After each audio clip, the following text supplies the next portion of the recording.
চট্টগ্রামে বন্ধ থাকা জলিল টেক্সটাইল মিলের ৫৫ একর জায়গায় দেশের দ্বিতীয় সমরাস্ত্র কারখানা নির্মাণে চুক্তি সই করেছে বাংলাদেশ সেনাবাহিনী ও বাংলাদেশ টেক্সটাইল মিলস কর্পোরেশন।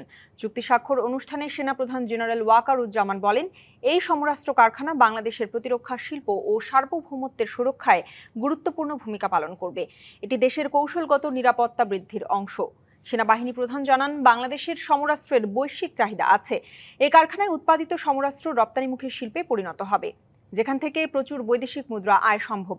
অনুষ্ঠানে বাণিজ্যমন্ত্রী বলেন, বিশ্বে প্রতিরক্ষা শিল্প ও প্রযুক্তির বৈপ্লবিক পরিবর্তন হয়েছে।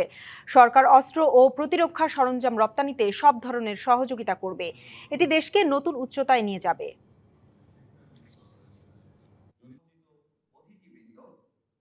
আমরা যা কিছু পার করব সেগুলো সব আমরা নিজেরা তৈরি করব, কারণ আমদানি করে যুদ্ধ করা সম্ভব। প্রতিরক্ষা শিল্পটাকে এগিয়ে নিয়ে যেতে চাই এবং এটা রপ্তানিমুখী একটা শিল্পে রূপান্তর করতে চাই, যেটা আমাদের নিজস্ব প্রয়োজনীয়তা তো অবশ্যই আমরা পুরা করব, এটা থেকে অতিরিক্তগুলো যা আছে সেগুলো আমরা বাইরে রপ্তানি করব।